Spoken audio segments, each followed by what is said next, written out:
Barkley. Johnson around his man. Drives his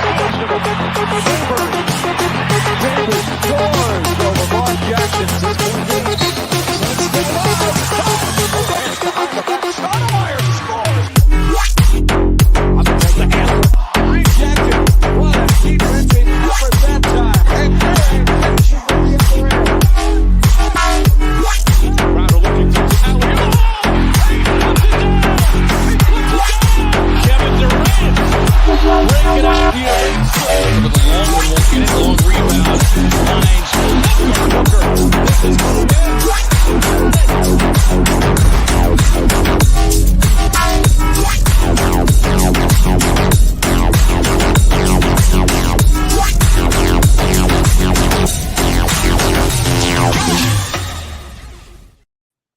Welcome in, ladies and gentlemen, all the Suns Planeteers. Good morning, good afternoon, good evening, and good night. But stick around. We still have a full show for you as well, but we want to make sure that everyone around the world is enjoying themselves for this great live show we've got. A little low on, a little slow on Suns news, but we still got some good stuff to talk about.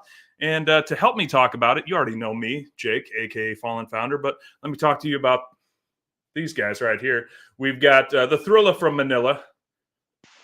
The slut. That one. We've got Kevin from the Philippines. What's up, Kev? Good.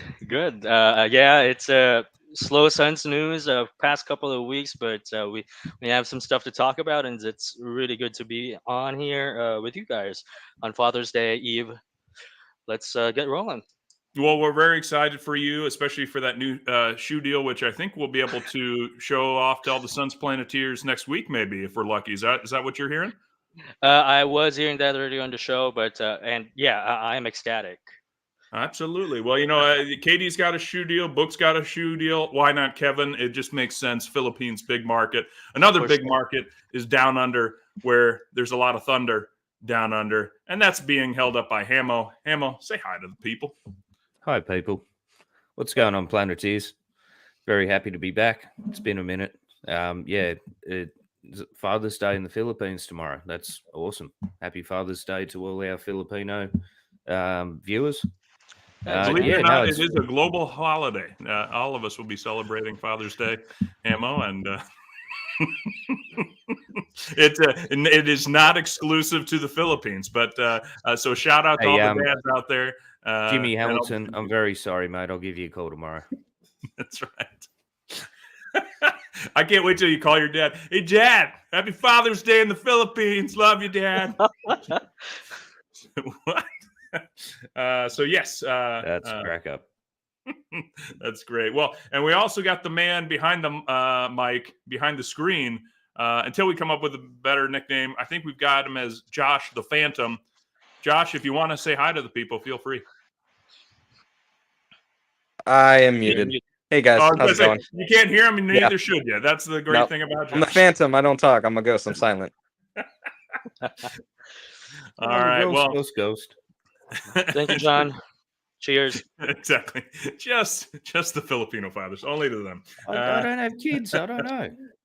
Well, let's jump into our first segment because we actually did have some new faces are coming into the Valley. And some familiar faces, but we'll get into those familiar faces later on in the show. But let's talk about the new faces first. The Suns hire Mike Hopkins as the new assistant coach. Mike comes to us from formerly the University of Washington, go Huskies, and where he was Kevin. What was his? Sorry, the dog paw thing threw me. Kev, what can you tell us about Big Mike? Two-time Pac-12 Coach of the Year. He actually won those two in his first 2 years in University of Washington, the Huskies, and he was recently fired the latter season portion of the season. Highlights. Yeah, hey, it's good for us. He concluded the season with them. Kind of like the Frank Vogel situation back in the Lakers. Overall record is 122 to 110 based on what I'm reading, but I had a record earlier, 120 to 111. And he was actually in the coaching staff of Team USA numerous times, 1998, 2000, 2001, 2010, and 2012 is the last stint that he had. So he can deal with NBA players. Mm-hmm. Well, that's good. Yeah, so he's got some experience with the egos that you'll find with guys that are getting paid tens of millions of dollars just in their NBA contracts outside of even sponsorships. And a long time coaching, or a lot of coaching experience, a lot of years under his belt. I think what's kind of surprised me about the hire, it's not so much with Mike, but I'm sure you guys have been hearing a lot about the Lakers' pitiful search for a new head coach. Right. And how they tried to throw a bucket load of cash at the college level to try. That was a very, very interesting situation, man. Oh yeah, and now I'm starting to feel bad for JJ Redick, who I'm told still has a good shot, but now it's kind of like finding out that you were the backup date for prom, and you weren't the prettiest girl at first.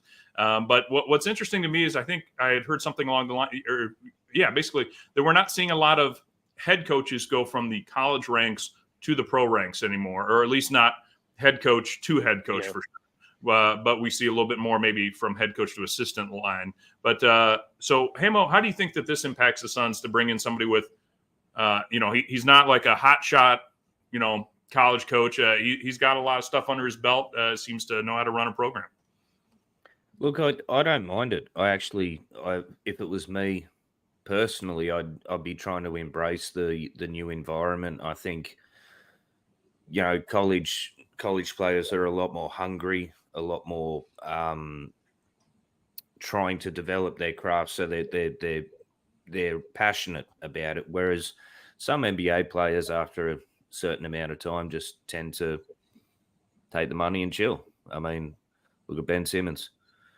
But I think having a coach like that come in, well, having someone like that on the coaching staff is going to be awesome for us. I think it's going to be really cool, man. And, Husky or not, I won't hold that against him. Well, and I think to an extent, Coach Bud comes from, the coaching tree of, why am I blanking on his name, from the Spurs? But Coach Popovich. Thanks, Pop. Comes from the Pop tree. So, maybe this is Bud branching out a little bit and starting to bring in kind of his own, so it's not just kind of a constant recycling. And so I'm all for, bringing in some outsider perspective. I think that's a good thing to do. And another former head coach is Brian Gregory. He's going to be serving as the VP of Player Programming. Curious to get your guys' thoughts on this. I didn't know we programmed them like it was the Matrix. Is that what we're talking about here? Or? Manchurian Candidate kind of deal, or that's good. Maybe we can convince these guys to play defense. Like in the Matrix, Keanu Reeves, finds out Kung Fu and he's like, yeah, hit me again. Maybe these guys are just gonna be locked down defense after watching some training programs. It's a made up position. I've never heard this position. Again, positive stories. No, but like you think about it. Have you ever known like, oh, this is a developer player programming or whatever you called it? Like, I couldn't name another player program. I could be an idiot, and there's shitloads of them out there. But maybe it's just call him another coach. Like, it's just it seems dumb to me. Sorry. Maybe it's a different term for player development. It's kind of, I guess. Yeah, but the wording of it just seems stupid. He's there to help.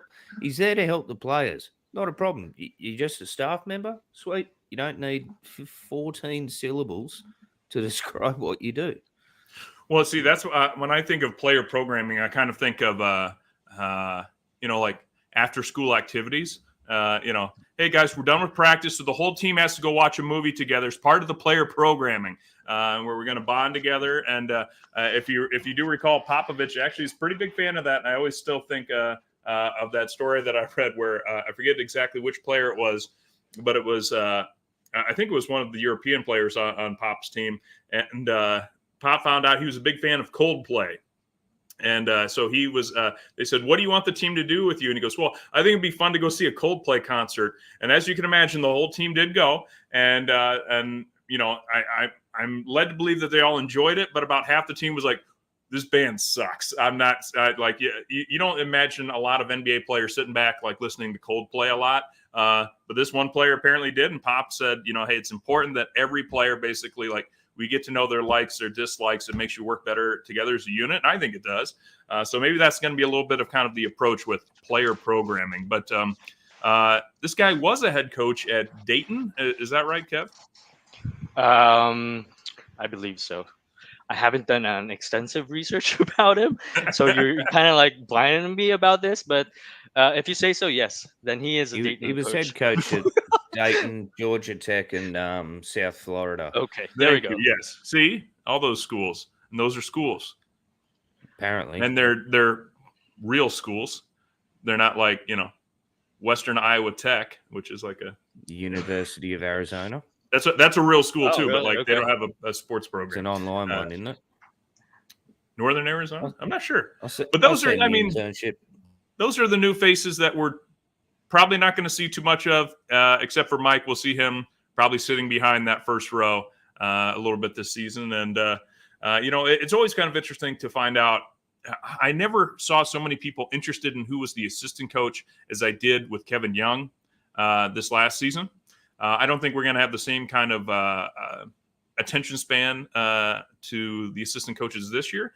But you never know. Maybe one of them will just do something where we're like, oh, clearly this guy should be coaching up the team better. But I don't think it's going to be Mike, but I like that Mike got brought in. And Brian, as you guys point out, has been a head coach at 3 different major universities. So, hey, bringing in the talent. We got a good coaching staff this year, man. That's one thing that I am, we haven't had a lot of movement with the team itself in terms of players. But when it comes to the staff and the movements around the staff, I'm very excited for it, man. I think we've swung for the fences this year and done really well. Voida, that makes me think I've been accepted. That's what I have to say to you. I think that's the name that I was looking for. Anyway, yes. So those are the guys that are joining this team. But there is somebody that is largely expected to return to the team. Poor Hamo has been banking on this guy actually signing the contract for weeks now, continually saying, we'll announce that Royce has been signed. He has not been signed yet. The latest news, though, is that he is expected to be re-signed. And let's just talk about Royce O'Neal real quick. In his time with the Suns, he was one of our more elite defenders. What do you guys think of us retaining Royce O'Neal? Obviously, it's going to we have his bird rights, if I'm not mistaken, so we will be able to keep him for something more than the minimum. Do you guys think this is more of a tradable contract type situation that we're building, or do you think that he's a key cog moving forward? I want to hear what Kev's got to say. Well, for me, I wrote down that I'd certainly welcome them or him due to the need of a pretty playable wing. He just turned 31 this June 5th, right before my birthday. So Happy birthday, Kev! Hey, thanks. But I would. There's a hesitation on me to sign him long term, or with big money. Let's just go over his averages: 7.7 points per game, 4.8 rebounds, and over 2 assists a game, 37% in the season. But these numbers actually significantly went down, except for rebounding during the playoffs, with just 33% from the field. So. Let me stop you real quick though, Kev, because I was kind of looking at the stats myself, and I did not realize he shot 41% overall from the field. This is regular season during his stint with the Suns this year, because he came to us from Brooklyn. 41% from the field, just over 37% from 3. Right. I thought he was doing a lot better. He had that kind of opening run, right, where it just seemed like he wasn't going to miss, and then I guess he did go cold for quite a while. And as you point out, in the playoffs, his shooting, it was shit. Exactly. Not good. Exactly. Let's see. Yeah, we had he shot 5 for 10, 0 for 0, 0 for 5, 2 for 7. Yeah, it was not was not good in the playoffs. Yeah, with his best being a one game where he shot 5 for 10. The next game he played 17 minutes, didn't take a shot.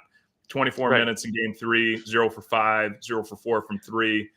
The final game, he played a lot of time, and that was 37 minutes. He shot a blistering 29%. That was 2 for 7 from the field. So this guy's his strength is defense, right? Right. And and to that point, the glaring thing is during the playoffs, his defensive rating like blew up 128.8 defensive rating from 114.9 from the season. So it was getting blown by everybody basically. But in terms of contract, I would like to see him obviously for the right price, maybe 2 years, 14 million, or 3 years, 16 million. I don't want the Suns to overpay just because they have his rights or bird rights. But in terms of availability, he's pretty sturdy. The lowest number of games that he played was his rookie year, which was at 69 games. After that, all 70, 70, 70, and even 81 or 80 games a couple of years ago. So for a particularly often injured team, he's a welcome sight, really. That's true. A lot of times I continue to think of Royce as I did with the Utah Jazz, Donovan Mitchell, Rudy Gobert teams, and just kind of how he disappeared in the playoffs with those teams. I know he obviously has a relationship developed with KD from his time in Brooklyn, and so I think he's a quality guy, but I agree with you that the contract has to kind of make sense. Now, the reason why I think it could end up being a little inflated is just that the lack of tradable contracts. And, we can't get people for more than the minimum contract right now anyway. So if you pay somebody more, maybe more over less time, then perhaps that's going to kind of increase that trade value in case you're looking to ship somebody out. But I'd say, for a top 8 player on your roster, he's certainly very solid. Maybe he's kind of playing the Jay Crowder role. What do you think, Hamo? I mean, is that the kind of what he's become, is a defensive, undersized forward, but defense and, very streaky 3-point shooter? So I've been playing a lot of 2K24 lately, and obviously we all know that that's the answer to every basketball situation, is to put it through 2K. Well, I did hear that from John Voida that James Jones at least did not dismiss the idea that is how he comes up with his trade ideas. Shout out to Suns Jam and Bright Side of the Suns managing editor, John Voida, who asked that very important question of James Jones. Does he plug it into NBA 2K and find out if that's a good deal for the Suns? I had a vision thinking about our defense and what Budenholzer, I got that right, what Budenholzer has done with his defensive assets in the past. And I just see a defensive absolute Legion of Doom type tag team between Royce O'Neal and Josh Okogie. Like, they're, to quote Suns Jam, they're fuck shit up guys. It is quite possible, if we can get Royce O'Neal to be the best that he can be and get Okogie back to where Okogie was, I think the combination of them two could be a real problem. It'd be like having like Alvarado and Drew Holiday working together.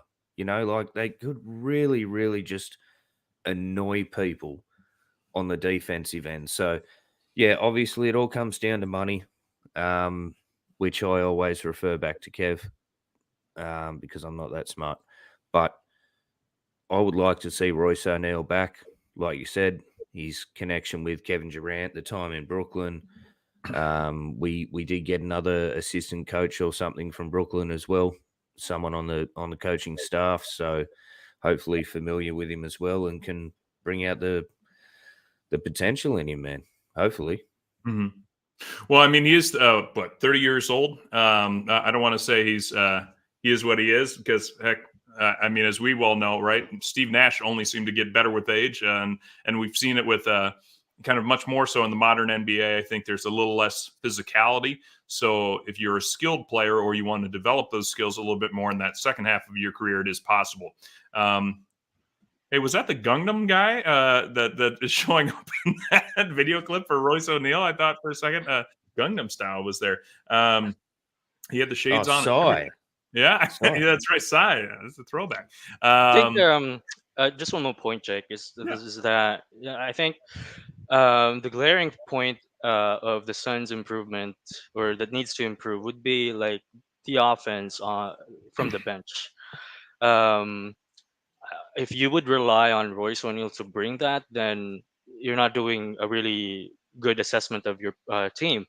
To call. like you know uh, ask Royce O'Neal that type of production if you're gonna say that he's the first off the bench and for Right. offensive reasons.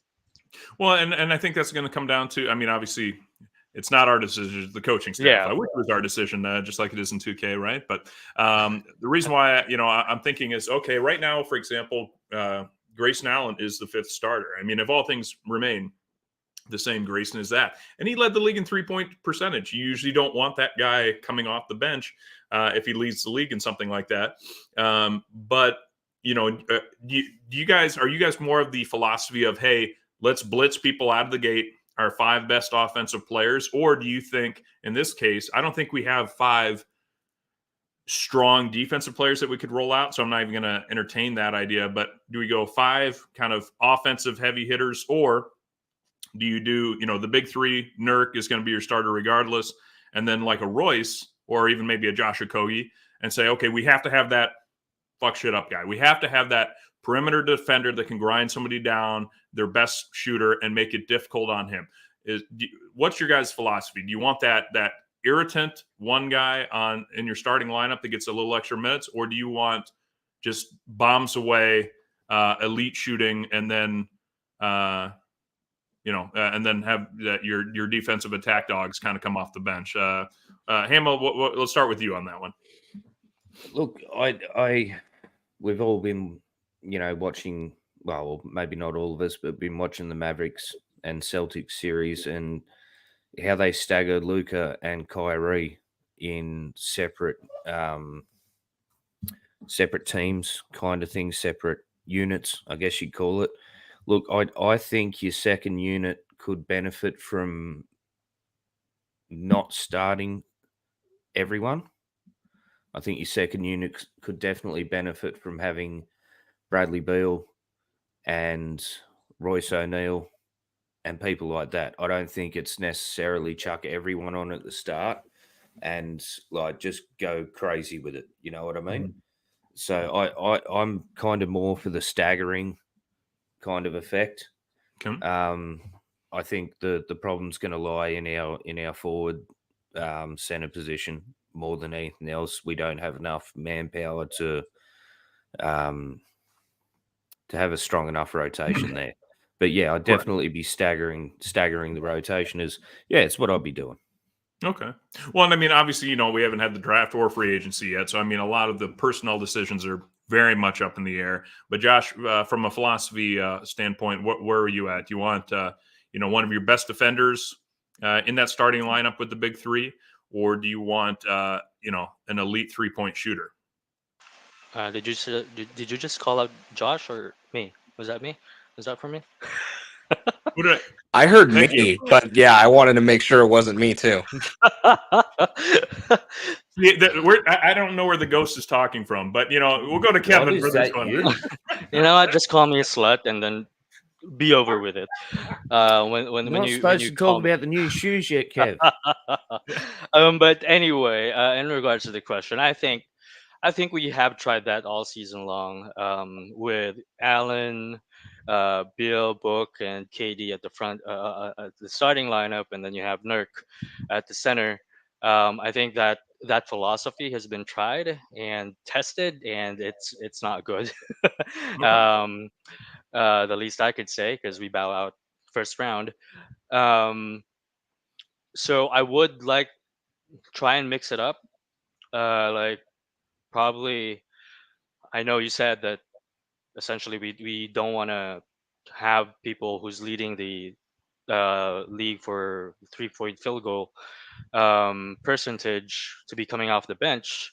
But if Grayson's like willing to like come off the bench, I'd prefer him on that 6 man role, um, to give a little more offense on that second unit, A lot better and then than just Eric Gordon.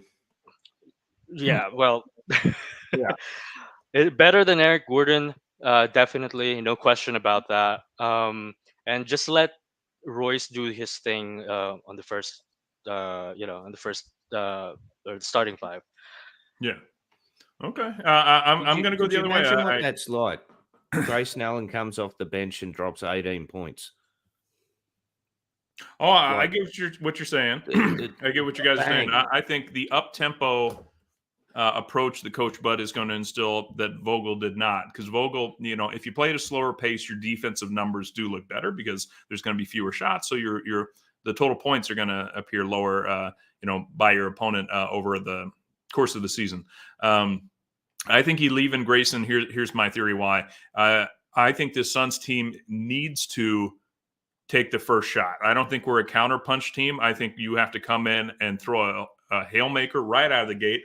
And Right. then as the other team is staggered, then they try and counter. And that's when you start subbing out for a Royce O'Neal, a Josh Okogie. And as they're trying to counter with their best offensive sets, plays for their, microwave off the bench scores or their starters, then you have Royce and Josh Okogie grinding them down as KD, Bradley You Beal, rope it open. whoever, recovers a little bit on the bench. But I think this team with a higher pace of play can be that first punch team right out of the gate. And it seemed kind of like we were.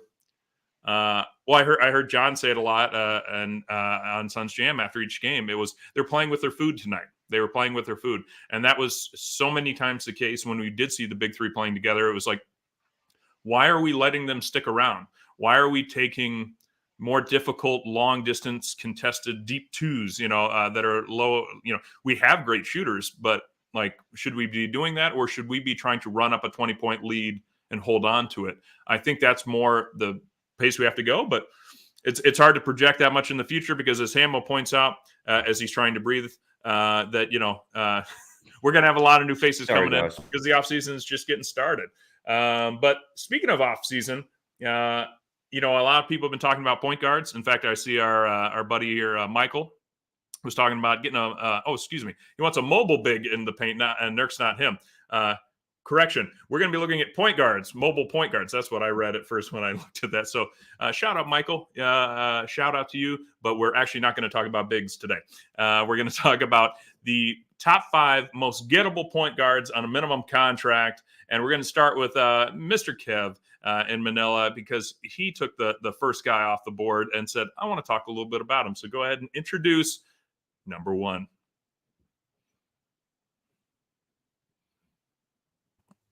You're on mute. I'm muted, so sorry about that. So my guy is, of course, DeLon Wright, not Kendrick Nunn. DeLon Wright, 8+ years of experience. You could offer him like a 3 million minimum contract. Some of the stats that I pulled up, basically, well, obviously he was from Washington, and then this season, and then got bought out, and then signed with the Heat.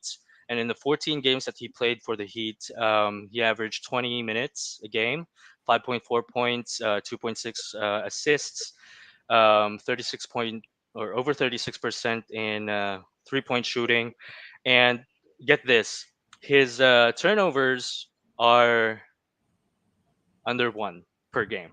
So it's something that I have highlighted here that, for a prone turnover team that the Suns are or were basically last season, this obviously helped stabilize things. And then in the games played, that for Washington, obviously more sample sizes to get the averages.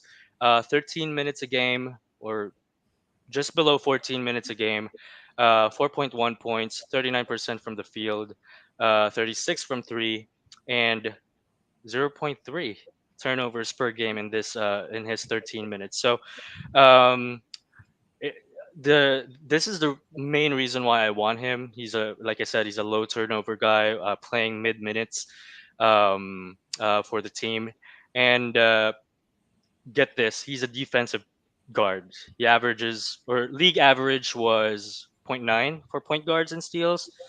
For Washington, he had like 2.5 average per game in steals. So he's a defensive guard, something that we need definitely, and he's a good finisher. He drives relentlessly. In this past season, I see 178 drives and generated 92 points and 19 assists on those drives that he made. So definitely something that the Suns need. And if you have shooters around like KD, Book, Beal, and Grayson, he's certainly a welcome addition at that lineup to pass these or to make some pocket passes or um, outside passes after a drive. So he's pretty good. The only issues that I have with him is health. Obviously, he only played 97 games in the last 2 seasons with Washington, and 3-point shooting is still a suspect. I would like to see him improve that if he's going to sign with the Suns. And his assist totals are not that great for a point guard. So those are my issues on him, but I think you can get a pretty good value if you sign him. Yeah, and I feel like he's not unproductive as a 3-point shooter. It's you maybe want a little bit more, but he's not a negative on the court. We were just talking about excitement over getting Royce O'Neal to stick around, and so I we can't afford Montiel. Yeah. But no, I could see some DeLon Wright, and I did not realize he was 32. I didn't know he's a little, he'd fit right in with our older roster then. They'd probably listen to the same music, probably like Coldplay. We're going to see how many references we can get on this episode. All right. Next up, another guy that was bought out this last season ended up going up from Miami to the Philadelphia 76ers that I think might be available is a former NBA champion, Kyle Lowry.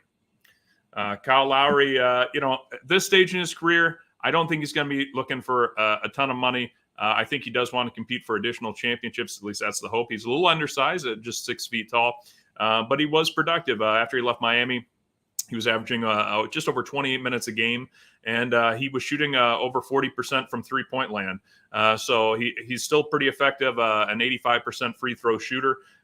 Still moves the ball pretty well in the 28-plus minutes a game, almost 5 assists a game. And he's not, I remember he was much more of a defensive irritant back in his days in Toronto. It's not probably going to be the same at all. But he's serviceable. I'll put it that way. I feel like when people are talking about defense in the NBA, it's either this guy can't stop anyone or this guy's elite, and it kind of totally removes the those in between guys. And I don't think Kyle gets hunted nearly as much as some people might think for a 6 foot, less than 200-pound point guard.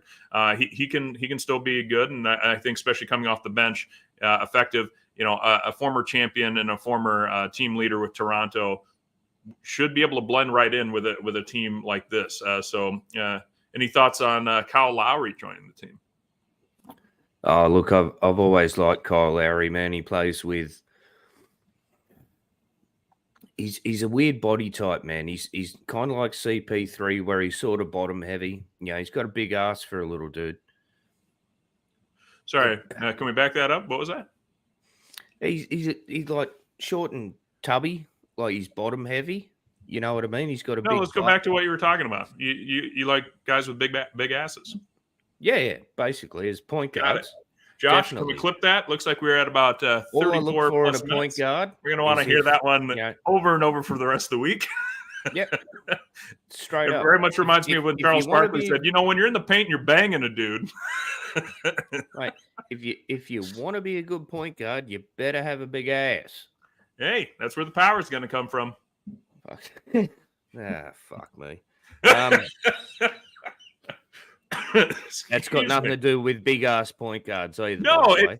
The explosion that you can get from explosion movements, being Explosive able to take big somebody ass quickly off the point dribble. guards, man. Muscle development in that dribbling area up the is side, important. Scoring in the paint. Yes, God, as Josh pointed Jesus. out, Kyle Lowry is thick. He's a thick boy. Yeah, he's a big dude. He was in the club, right? man. Your eyes might linger too long, and then you'd realize, oh, that's Kyle Lowry. That's not my next date. Exactly. Except for Kevin. Kevin might. It's Kevin not might Nicki Minaj. Just kidding, Christina. He wouldn't. Yeah. It's not Nicki Minaj. It's Kyle Lowry in a wig. And that's the video clip we need now, Josh. Exactly. Nicki Minaj dancing, but with Kyle Lowry's head on Nicki. No, Kyle's a vet. Body implants back into place. Yeah. Kyle Lowry, look, I've always liked his game, other than his big ass. He plays with like no reservations. You know what I mean? He just he's got no chips on his shoulder. He doesn't play like he's got something to prove, but he plays like he wants to win, and that's important to me. It is. I think it's very important. Yeah, he doesn't. You don't ever hardly see him look disinterested in the game. He looks he's always exactly. He's a professional's professional. Straight up. And maybe that's kind of what we've been missing since Chris Paul has left. The guy that can hold somebody accountable, and because he's done it before. Not just solely based on skill, but because he knows what it takes to actually win. He was part of that Kawhi Leonard, Pascal Siakam, Toronto Raptors title run. So that was a good year, man. Yeah, for them, for sure. Let's mix it up though, so I don't do the next one right out of the gate. And let's take a look at Patty Mills. Hamo, what do you think of your fellow Aussie? Man, for a long time with the Aussies. Oh my God, I just looked at the graphic. I'm sorry. My Lord. Josh Guys, the Phantom. You need to check out the YouTube. Getting graphics up. You need to look at. Hamo's getting lost. No. That was too quick, man. That was in his personal stash. Why did you have that photo locked away, Josh? Guys, you need to check out our YouTube. Seriously. Patty Mills. We're getting way too distracted here, and it's all my fault. Nothing to do with Kyle Lowry's big ass in my face. Patty Mills. I've been saying for a long time with the Aussie Suns Fans podcast. He's a true gentleman of the game. Every team that he goes to, especially his time, obviously spent most of his time in San Antonio. He becomes very ingrained in the indigenous culture there. He became very renowned for sharing culture and bringing the city culture and things like that on board, like the Native American culture in San Antonio. He was all about that. Obviously a very proud Indigenous person. He's half Aboriginal Australian and half Torres Strait Islander, which is an island just off of Australia. On the court, superstar. Like, you see this guy drop 40 every now and again, and it's like, where did it come from? Why? Like, he's only 35. People think he's an old man, but he's only 35 in the scheme of things. You know what I mean? So he's not done by any means. I mean, he's last season playing for Miami. He only played in let's have a look here, 13 games in total. So his numbers weren't great, but his averages across his career are more than enough for him to at least come in and be a second string point guard for us. I mean, I know he's a shooting guard, but he runs the ball so well. Technically a shooting guard, but he plays more of a hybrid style. So I think Patty Mills could be a very good veteran person that we could look at for cheap. He still wants to play. He's not looking at coming back to Australia next season, which is really good. He will be competing for Australia in the Paris Olympics, from what I understand. But this guy's still got enough in the tank to be a benefit to any team that he's on. Okay. I'm going to disagree a little bit here with you. And Please. just because of the last couple of seasons, as you point out, this last year he had 19 games with Atlanta, 13 games with Miami. That was his whole season. And he was shooting most recently with the Heat. He shot just over 20% from three, just over, basically 34%, overall for, over 16 minutes a game and had less than 6 points. If that's the version we're getting, I don't think he's long in the league. If we're getting, was it the Olympic run or what the in his international play before he went to Brooklyn, and then he ended up starting a lot with Brooklyn, 48 games, playing 29 minutes. He was shooting 40% from three there, getting over 11 points a game. If that Patty Mills, which isn't too far removed, it's a couple years back. If that's the one we're getting, we've got it. And I'd say that's a great one. Otherwise, I'd say this is very much a emergency break the glass, bust out the third. And I think you're bringing him in much more for the veteran leadership. As you point out, at 35, he certainly Definitely has a resume to point to.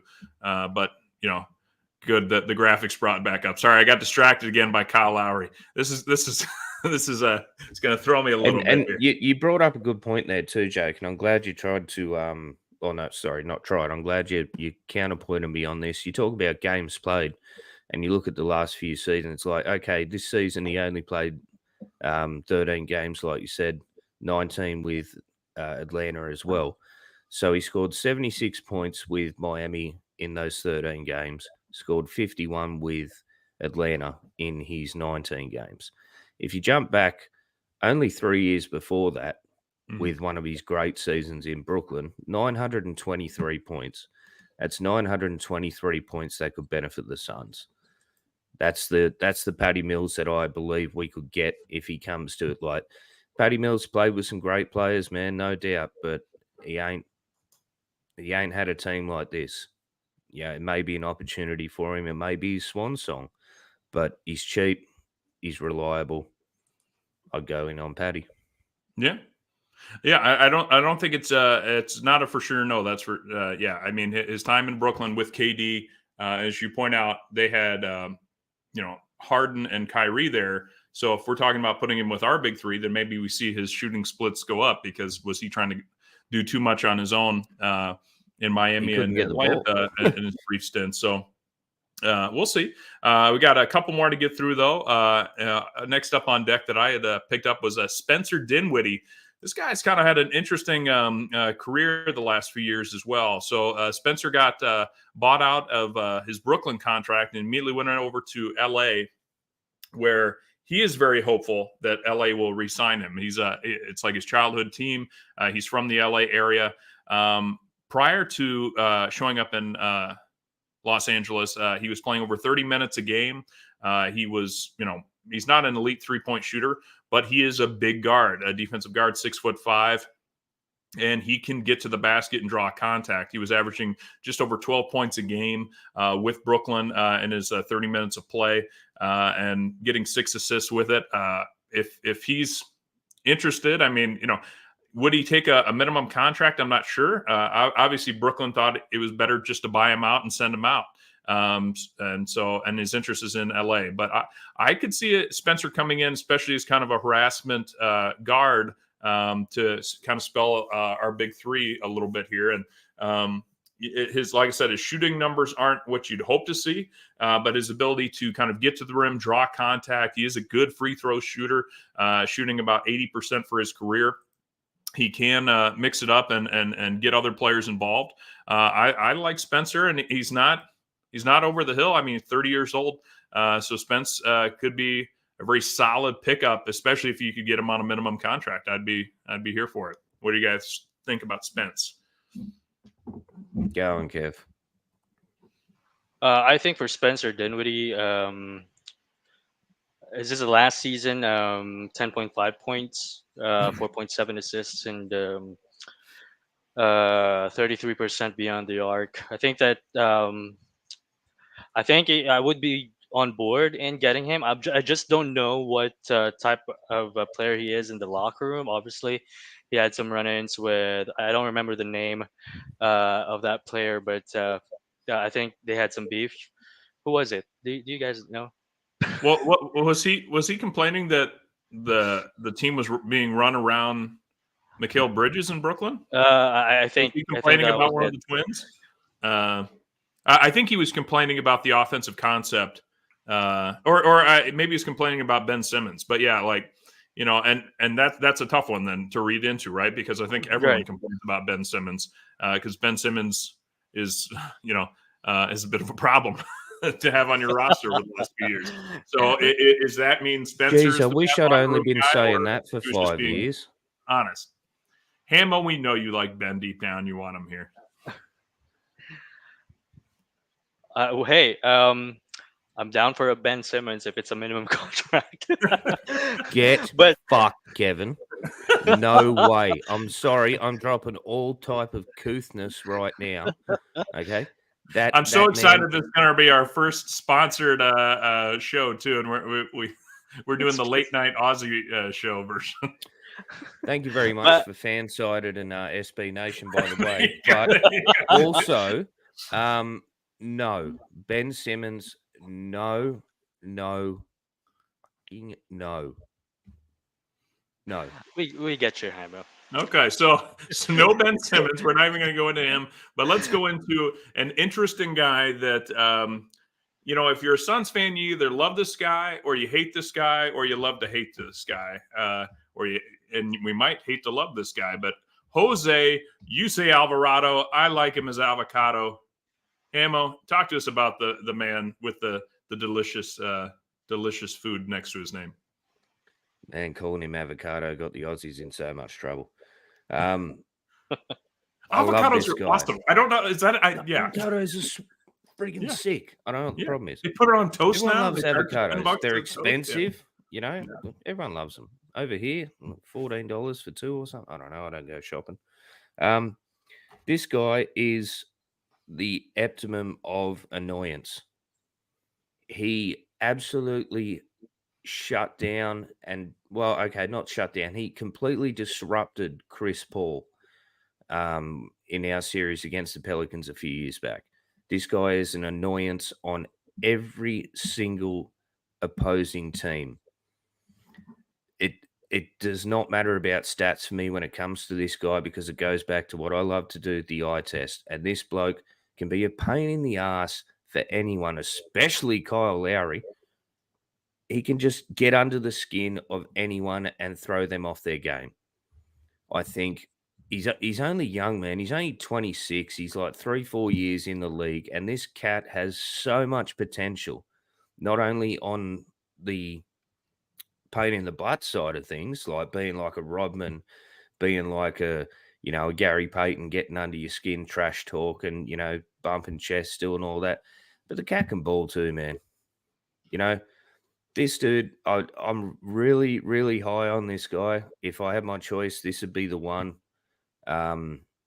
Yeah, look, the people that we've hated in the past, we used to hate Chris Paul. And he played for us. Guess what? We love Chris Paul. I think this dude would be awesome for us, man. I really do. I'll be honest. I'd be shocked if we could get him for a minimum contract, especially with his youth. Yes. He was not on a big contract before anyway. So I would think he would much rather cash in, or I'm guessing New Orleans would be happy to offer him another minimum if that's his only market, which I'd be shocked if it is. But yeah. Everyone's going to be looking at him, man. Bit of Everyone. like an old hockey enforcer when enforcers used to be much more popular on hockey teams. As that guy that basically you're pretty much guaranteed he's going to fight somebody at least once a game. That's Jose, except he can also knock down some threes as well. He's short. Yeah. He's got the handles and that, man. I don't know. I like him. I really like him. Yeah. A guy like that coming off the bench, wow. Would he not immediately become a fan favorite for us? Just bringing that energy which we so desperately needed. I kind of like him. I kind of like him too. Just going over his stats here. His last season, he's like 37.7 from 3. So that's going to be a good get if he would accept a minimum contract for us. But I think the hatred is mutual. I think he hates the Suns, or was that just Chris Paul? But I think he hates the Suns definitely. And remember this game? I think this season when the Pelicans have won. We were like running over the Pelicans in the first quarter, but when he came in, he completely changed the game. Yeah. Hitting shots from three. I think he had his career 3-point mades that night. But this guy is really impressive. But I'm not sure if he's entertaining the idea of being a son, given that the hatred is mutual. I think. um, I and don't know. To me, like a Draymond Green, we heard it recently with Joel Embiid saying that he just can't stand the Boston Celtics. Jose Alvarado does not have the net worth to hate other franchises yet. So I feel like, if he got, $50 million in his pocket at some point, he could say, you know what? Screw the Utah Jazz. Like he could just, go off on a fan base. But I think right now he just likes, he doesn't have that playing right the yet. upset guy. Yeah. But well, we do have another big segment because we're going to talk a little bit about the draft, the biggest Suns bus, as we're getting ready to go into the draft in about less than 2 weeks. We're going to be in the NBA draft, and we're totally going to keep this pick. At least that's what we're going to tell ourselves until draft night, when James Jones most likely, inevitably, trades it away. But before we get there, you guys have probably been hearing some of that construction sound. It's because the Phantom in the background was doing a little bit of construction, and he did some renovations over the last couple weeks into the Boom Boom Room. So, Josh, please welcome in the folks. What's the name of that nightclub of yours again? You talking about the Boom Boom Room? Yeah, the Boom Boom Room. That's it.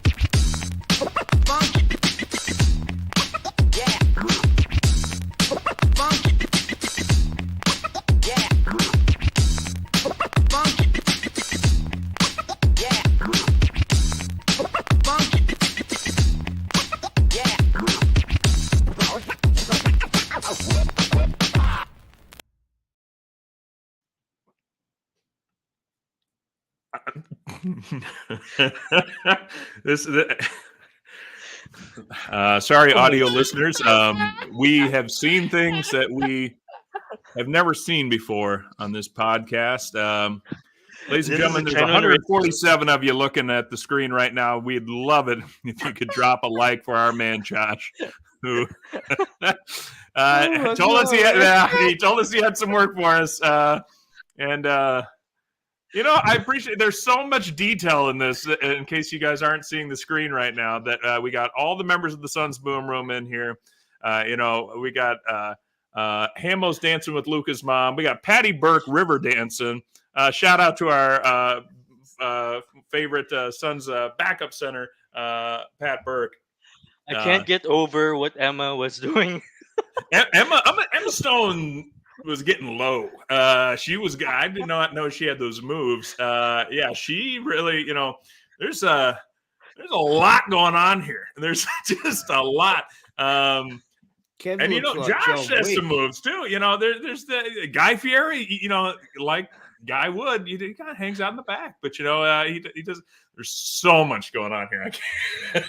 I just want to say, for the record, it's all Planeteers huge next to you, out Kev. there. For all the Planeteers out there, that I don't have moves like that. Right? Like this. That you're seeing.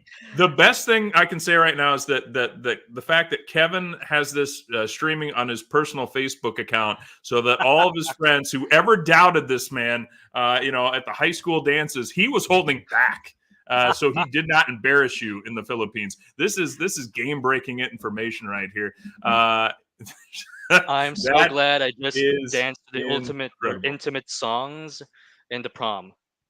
Yeah, they're just. Emma Stone just looks like an angry dancer. I mean, she gets real small, and then she just starts stomping on people. It's fascinating. There's just so much going on. As Let's much talk as Kevin about. says they aren't his moves, I just want everyone to know that, yes, that is me dancing. That's 100% my moves. There is no CGI whatsoever. If you don't believe me, come check it out. That Josh, next week, if we do a show, can we do it with my new shoes? we might have to. Now that you're inking that deal, we might have to talk to see if we can't get that in the graphics department. It's up to your company that you're doing the deal with, though, Kev. Company's But, okay with it. Yeah. But let's talk about some somber news. Not super somber, but it's a little near and dear to our hearts. As a lot of NBA fans know, the TNT deal with the NBA kind of got real tense and awkward, and trying to get some of the rights. And so Charles Barkley dropped a bomb on us last night. Thinking, guys, I want to say this because you guys are my family. I really love TNT, all the people who work here, NBA television. You guys been great to me for 24 years. And I just want to say thank you to my entire NBA family. I love you guys. There's been a lot of noise around our network the last few months. And I just want to say, I've talked to all the other networks, but I ain't going nowhere other than TNT. But I have made the decision myself, no matter what happens, next year is going to be my last year on television. And I just want to say thank you to my NBA family. You guys been great to me. My heart is full with joy and gratitude. But I'm going to pass the baton at the end of next year. I hope the NBA stays with TNT. But for me personally, I wanted you guys to hear from me because I'm not doing any more interviews. Don't y'all be calling me. Nobody calling me. I'm not talking about this again, but I want to tell my NBA and NBA TV and TNT family that I'm not going to another network, but I'm going to pass the baton to either Jamal Crawford or Vince Carter or you, Steve. But next year, I'm going to just retire after 25 years, and I just want to say thank you, and I wanted y'all to hear from me first. So Charles Barkley, Sir Charles himself, the round mound of rebound, is going to be calling it quits. We'll get the swan song of NBA TV next year with Sir Charles. It's going to be tough. It's funny because he was my favorite player coming up, but it's certainly, in terms of, eyes on him, I've certainly known him much more on on TNT's NBA programming than actually playing, because when he was playing, I was like 6 or 7. So, Dad didn't typically give me the remote control to change it to a nationally televised Suns game very often. So most of my experience with Charles has been his great banner with Ernie Johnson and, of course, Shaquille O'Neal. And so it's going to be tough to see him, but to not do it anymore. He had mentioned Vince Carter, Steve Smith, some of the other guys. So we'll just do that because I know we got another kind of big segment coming up, and we're already getting close to time. But I'll ask you guys, who would you like to see? Well, I won't say replace Charles. That's probably too difficult. But who would you like to see get that spot with those guys? And why is it not Draymond Green? Draymond just says a bunch of nonsense stuff to stir up some trouble. So is Perk. Me personally, I would like to say Jamal Crawford. Ooh. For the limited time that I've been watching halftime shows, I think Jamal Crawford stood out to me because he's got some humor as well. I'm not so sure about Vince Carter. I don't watch much ESPN halftime shows like with TNT, but that's just my preference. Okay, Hamo. First of all, just like to thank our producer Josh, because he actually enhanced the audio on that, and I think you can really tell at the start of that clip the fibrillation in Chuck's voice, how emotional this really was for him. And I didn't realize that the first time I heard it, so it was only because of Josh's enhanced audio. So thank you, Josh.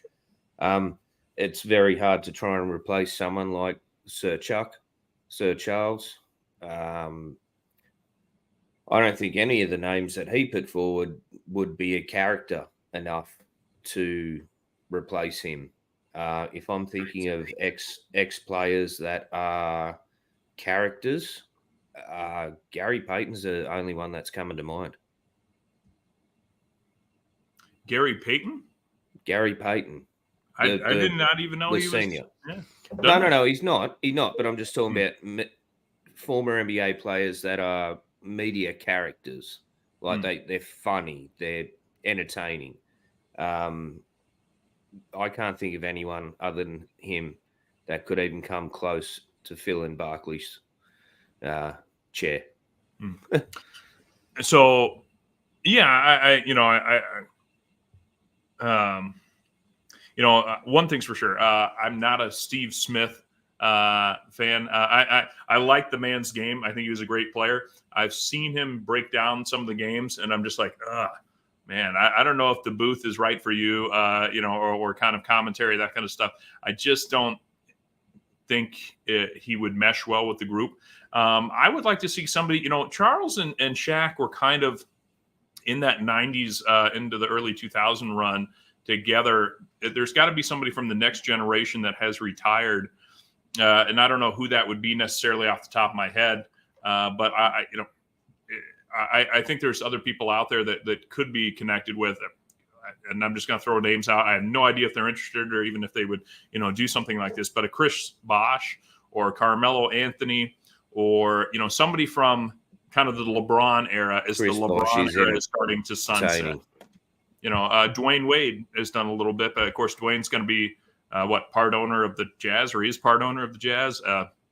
And I know he's done a little bit, but that's why I'd like to see a little bit to kind of help bridge that generational divide, because you see it a little bit, not too much. Like I do actually like their programming, but like Kenny, Smith, Barkley, and Shaq were from a different era. And so when they're seeing kind of like these guys shoot so many threes a game, and Kenny would shoot like 3 a game in his time, and that was considered a lot. It's just a little bit different of a game. So they've done a great job of, they certainly know the game regardless of how it's being played. But I think somebody a little closer is going to help them bridge that programming a little bit better. But before we go,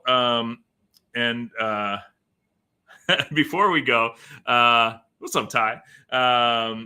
Let's take a look at the worst Suns draft picks, the biggest bust in franchise history, and the rules behind this are: Suns have to have drafted him, and at some point they have to have played for the Suns. So no, somebody else drafted him, they got traded that night to the Suns, and the Suns cannot have traded somebody off, or drafted them, traded them off, and they never actually showed up in the Suns uniform. So let's take a look first at Hamo has had a special request that he gets moved to the top of the list with this guy, the big man himself, the greatest center in Suns history.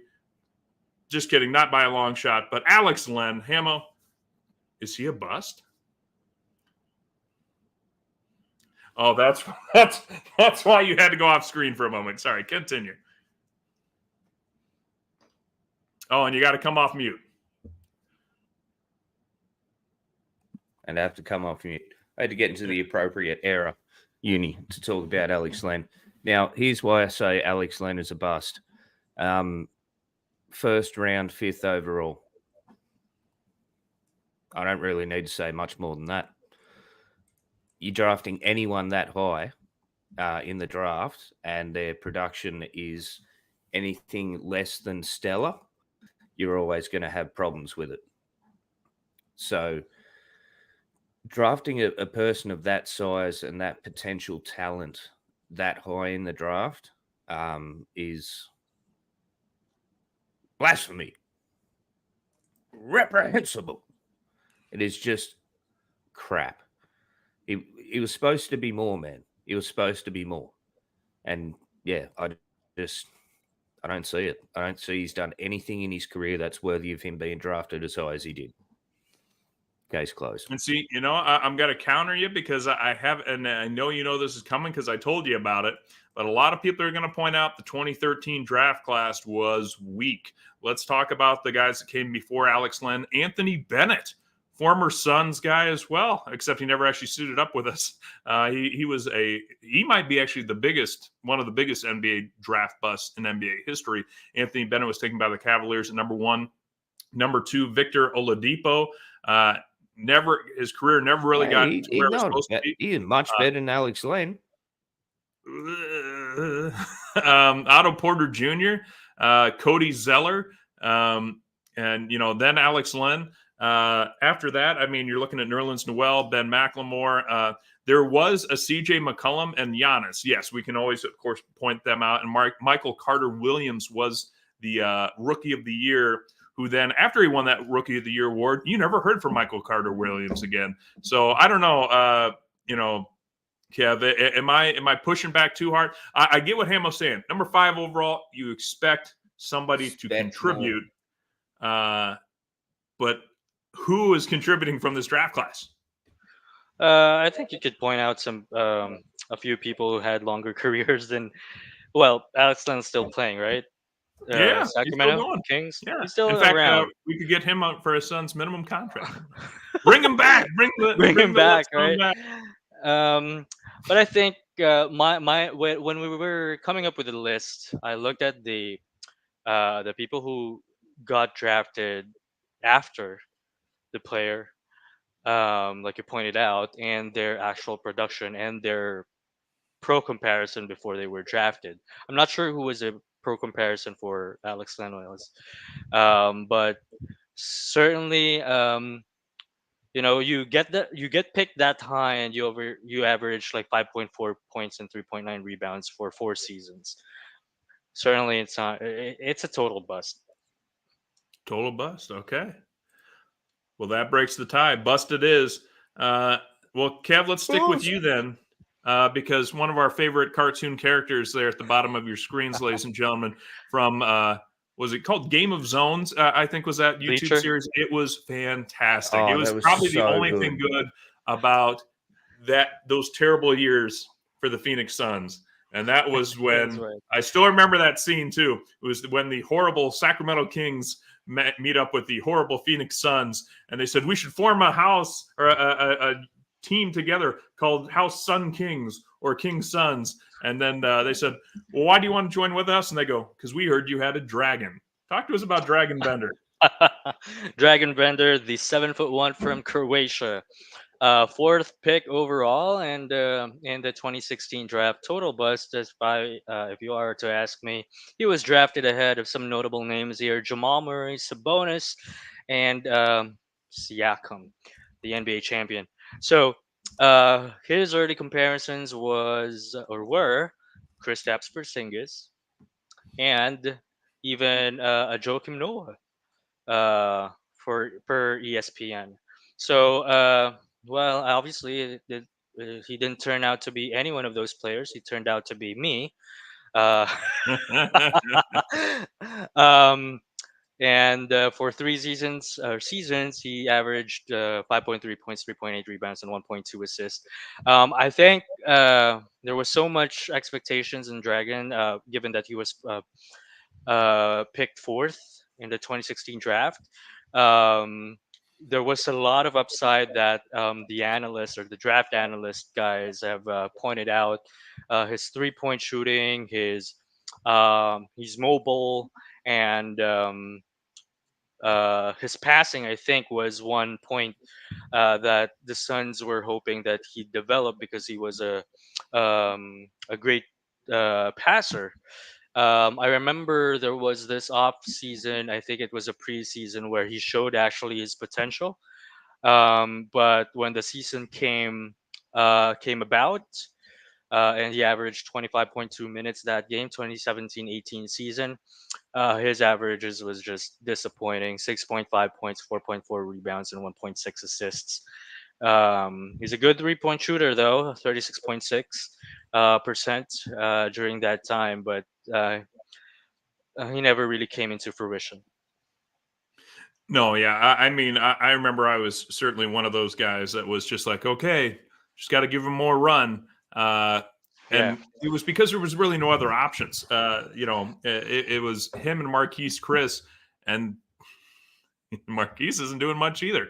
And I still remember that draft when we took Dragon, and then we traded for the rights of Marquise, and we thought, oh, we have solved our power forward problem for sure. And we did not do that at all. So you're not going to get any argument from me. What do you think, Camo? Is Dragon for sure a bust as well? Hell yeah. Hell yeah, man. Another fella had a lot of potential, a lot of upside, and just looked stiff and uncoordinated at times. And he didn't move his head, man. He ball bounce. Like, just, I don't know, he just seemed stupid Yeah, to me. I think at the least I was hoping him to become more of an Andrea Bargnani. I remember I would have Bargnani. settled for that at the end, yeah. Yeah, I mean he's not far off from a Kristaps Porzingis or Kristaps Porzingis. He shoots three better or Mhm. well. Yeah. It's the least that he could turn out to be, but none of those materialized. Yeah. And I don't think they ever will. Yeah. But Nope. let's see. Well, next up on our list, I'm going to go a little bit deep in the bag here because as the Suns Planet host, we're discussing this. The good thing is there's not a lot of busts in Suns history. But I'm going to jump a little out of order, and I'm going to go with Zarko Charbarkapa. We all remember Zarko, right? No. Yes, of course we do. Of course we do. The Never heard of him. Montenegrin Serbian player who was drafted in the 2003 draft at number 17. I know exactly what you guys are thinking right away is, well, 17, that doesn't necessarily mean bust, right? Only 17? Only 17? Actually, No. the first thing to mind was your age, Jake. That's right. When were you? Are you born in this millennia? 93. I was born 93. Okay, so yeah, you should don't. Yeah, shush. Everyone should remember Zarko Charbarkapa, Fuck 'em all. who the initial scouting report when facing the basket, he shows an assortment of perimeter skills for a player his size, which was 6'7" and 235 pounds.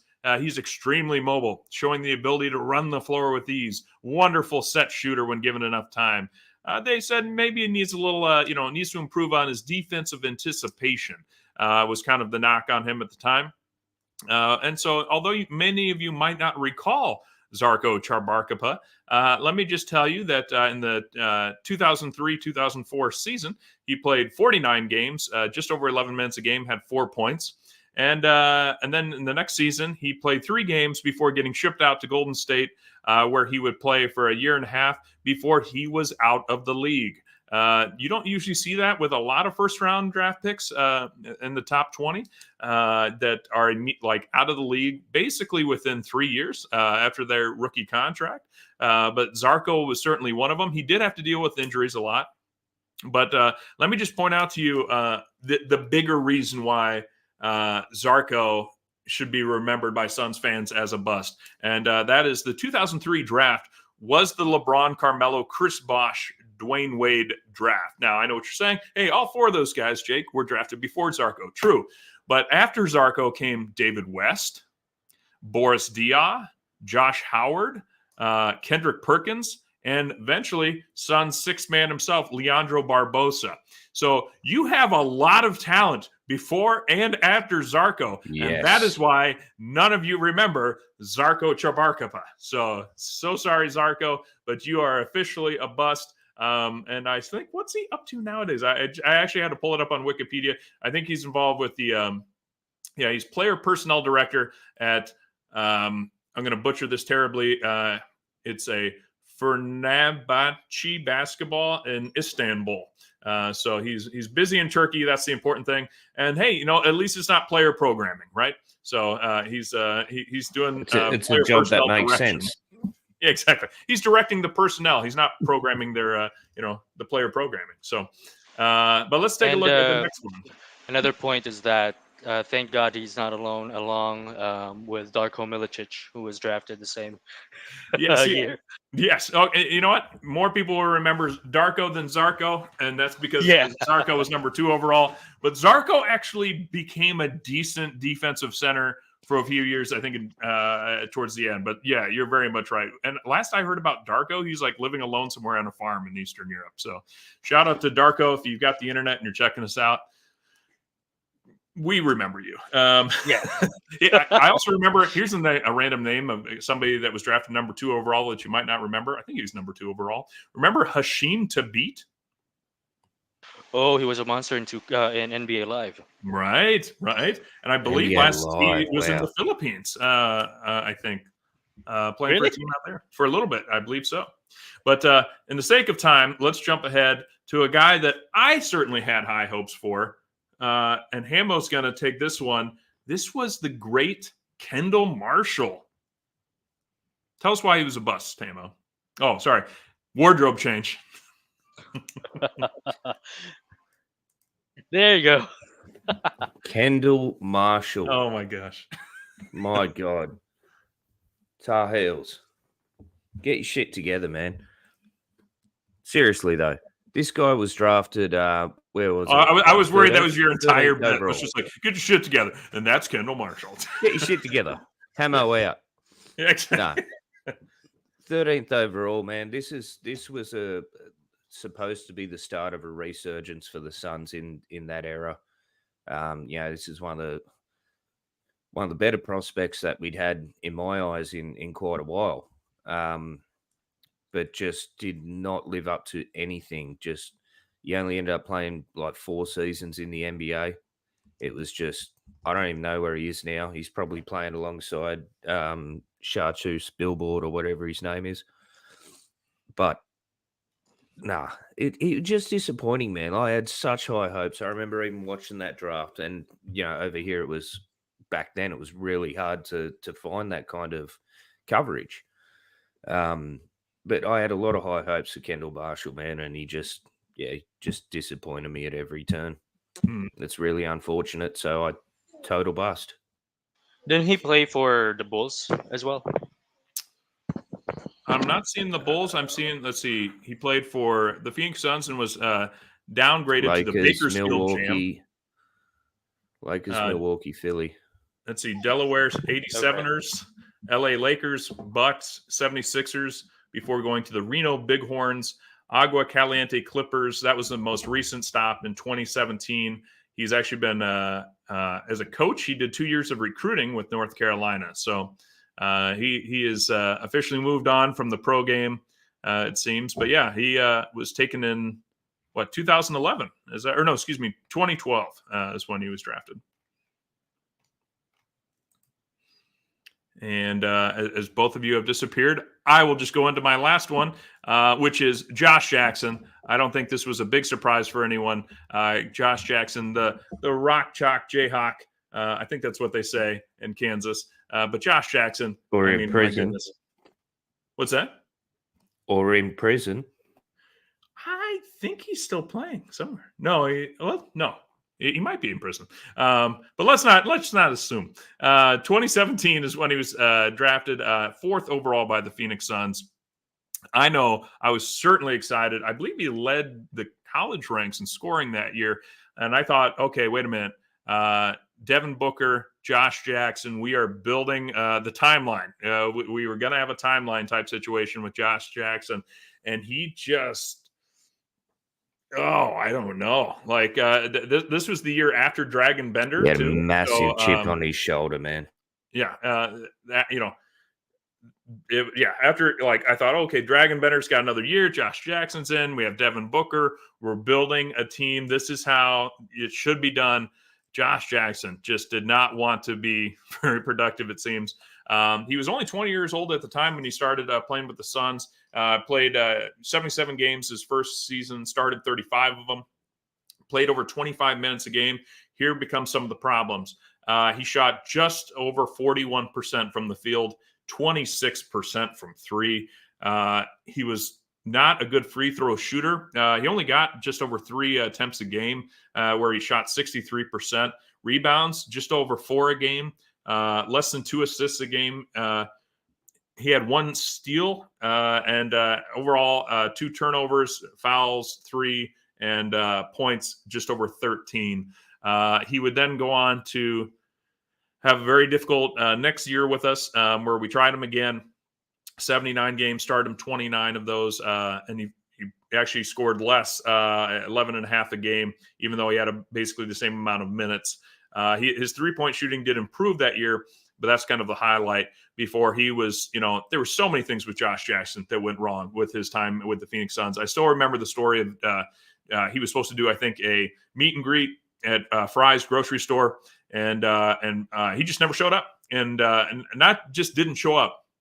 He went on social media showing himself at a buddy's birthday party, having a good time. So James Jones hopped in his car and drove down. And that's why I think sometimes people forget James Jones does the right things, for Suns fans at least. He does the professional thing. And that was, he got himself down to Fry's and did what he could to, sign some autographs and thank people for coming in. Of course, he also then got in trouble for, was it blowing marijuana smoke into a toddler's face, and among other things, was one of the big knocks. Yeah, there was some sort of God. DV kind of case, I believe, with his baby mama. Yeah, something like that. Yeah. Yeah, it's hotboxing. Thank you. Hotboxing with a child in the car. That's what it was. See, I don't box and I don't hotbox, but now that I know what it is, I'll try and stay away from it.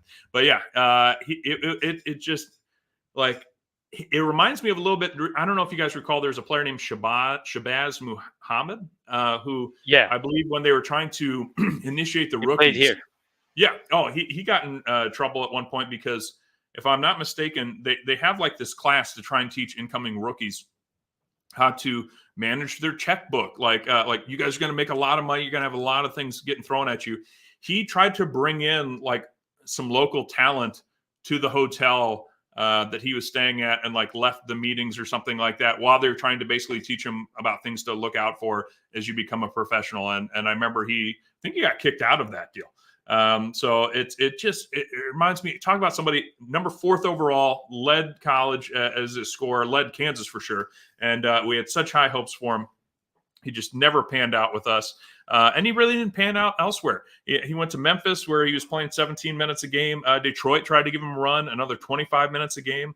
And that was his best year, where he had 13.4 points. Most recently, he was cut by the Stockton Kings, the Sacramento Kings G League team. And that was in 2023. Here in 2017, there was a vandalism case. There's... He had so much. Another bloke, and that's the recurring theme we're seeing here, isn't it? And that's the whole idea behind Bus, is because he had so much upside potential. Mm-hmm. He was he's 6'8", but he's a long 6'8", and he was quick, and he could jump, and he could shoot. Mm-hmm. All the talent in the world, just not enough mental fortitude to keep his shit together. Well, and I think exactly. He had a lot of raw talent, but it's just amazing to see.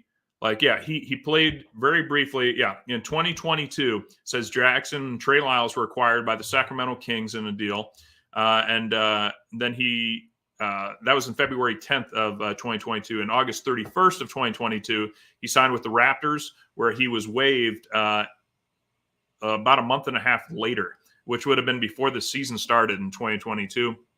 He then signed with the Stockton Kings January 24th of 2023. Okay, so, semi recently with the Stockton Kings, the G League team for the Kings.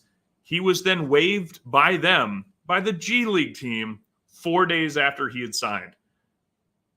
What does that tell you? Exactly. This is like one of those Netflix guys that you just like keep hearing about, like all the amazing things they've done at one point.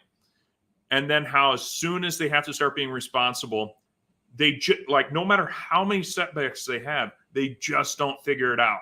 Like, you expect that as soon as some of these things start happening to Josh, you would delete some phone numbers from his books. Say, hey, I'm hanging out with the wrong crowds. I need a nutritionist, a trainer, a coach, somebody help me like maintain and keep things together and just focus on my craft. Never did it. And he made some generational wealth with that draft pick, but because the guaranteed contracts in the NBA. But imagine what he could have done if he would have tried a little harder. So he's like old mate from Coach Carter. What was his name? With the fuzzy hair from Coach Carter. It started with a T. Timo Cruz. Yeah, he's just like him. He's just Except just Josh Jackson never said up. that, our greatest fear is not that, that we are inadequate. well, Our greatest fear is that we are inadequate. powerful beyond measure. Yeah. yeah. Josh Jackson's Well, very see- much afraid. But see, I remember this draft class too, and I remember Josh Jackson. One of the main reasons I was really high on him is because he was actually a chess champion in high school or college. He was a very prominent chess player, and I do love a bit of chess myself. So I thought, all right, this is really cool. This cat can ball, and he's a nerd, but he just ended up to be as much of a screw up as I probably am. So I'm just gonna say I think he slept his way to the top of the chess tournament there. That's how he did it, because he doesn't seem to have that logical skill set anymore. But before we close out, guys, I want a quick take, because apparently the NBA Finals are going to continue. So we're going to talk real quick about that, and then I want to take a quick look at the new Valley Suns roster. Everything's going to be very quick though. So I want a new prediction. What's going to be the final NBA Final Series score? Let's start with Kev. What's going to finally happen here? I think this is over the next game. I think the motivation for the Celtics was to just win this at home. Mm-hmm. Okay. Then yeah, so this will end in. Sorry, I'm pushing you to go quick. Yeah, Ammo. And done. What's the take? yeah, I'm straight up, man. Next 4-1? game, I think they did the same. Let's win it back at TD. Let's do it at home. Well, then that's a three-way. Get it three-way. Menage a trois.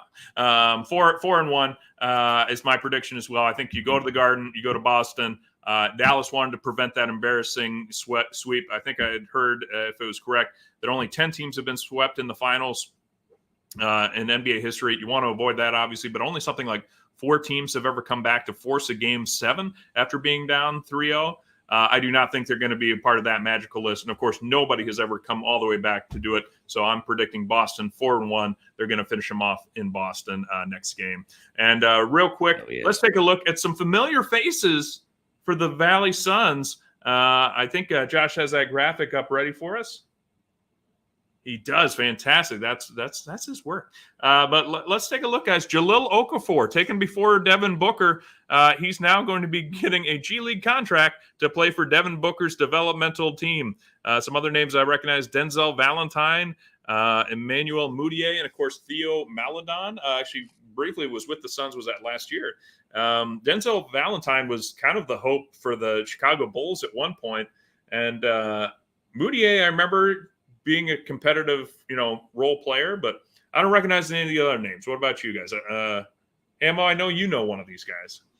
Oh yeah, man. There's one name there I'm very excited for. Gary Clark. He spent last season playing in the NBL, which is the National Basketball League here in Australia. He actually played for my hometown team, the Wollongong Illawarra Hawks, depending on what area you grew up in, depends on what name you call them. So I'm very excited to see this fella in our colours. Emmanuel Mudiay, man, he was good. He was good too. Like that. Yeah, you might. Yeah, I know you said you don't remember, but Gary Clark, man, I'm very excited for what this cat's going to bring for us, man. I remember seeing a few of these names in old 2K games. Yeah. No, that's why I thought, like, it doesn't look like we're developing players. It looks like we're taking players that couldn't make it in the NBA that should decimate people that couldn't get drafted in the NBA. So I don't know. G League. It's Gary Clark's second go at the G League. But the level of play between the NBL and the NBA, it's getting closer. But yeah, no, there's a lot of room for aggressive expansion with this G League team. Okay. Kev, anything to finish off after that Dark Knight reference? No. No, I've seen the names, but the familiar names that you have talked about, but basically that's it. I'm not really like a G League guy. I don't know if I can catch the games on League Pass just because of the reach here. It's mainly like the pro games. I mean I think if you got that annual subscription, you can. But yeah, it's just okay. Depends on the internet. Well, I'll say that I have never seen a G League game, but I might check it out. And in fact, Come on, actually, man. You do not. You Iowa cannot Wolves- tell me you've never seen Jack Cooley, Who? the fridge. Jack Cooley. Couldn't tell you He's anything played about the most amount of games in G League history, and he played most of them for our former G League team, not the Valley Suns. the Jack Bakersfield Cooley. Jam or the Iowa Energy. No, sorry. I'm getting confused. I'm thinking Summer League. Forget me. Okay. Well, I have seen at least some summer league, but yeah, no, I'm open to it, and especially if there. I mean, like I said, there's some household names here. Jalil Okafor was a highly rated player at one point. He's a good player, man. And who knows? We need some help in the post. We need a big man, and as we talked about before, now I've also seen horrible defensive breakdowns by Jalil Okafor, so I don't know if he's remembered how to play defense yet.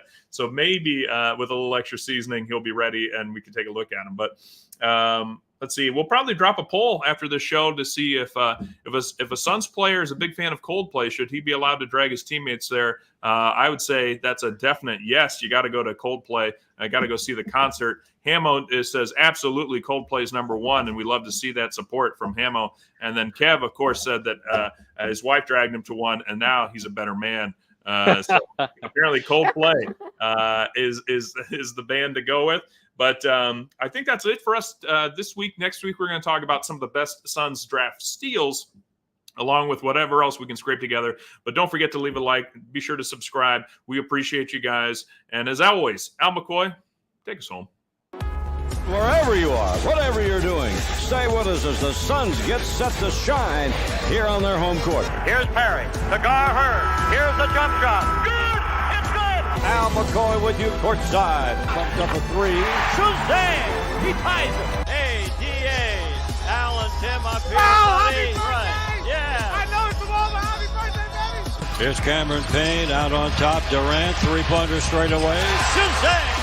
I just want to take this opportunity to thank everyone in this arena this afternoon, to all of those that are watching and listening on radio and TV. Thank you for allowing me to tell the story of the Suns for 51 great years. That pretty much wraps things up here. And for one last time, this is Al McCoy saying thanks for being there. Thanks for being with us tonight. And from the Footprint Center here in downtown Phoenix, we'll just say so long for now.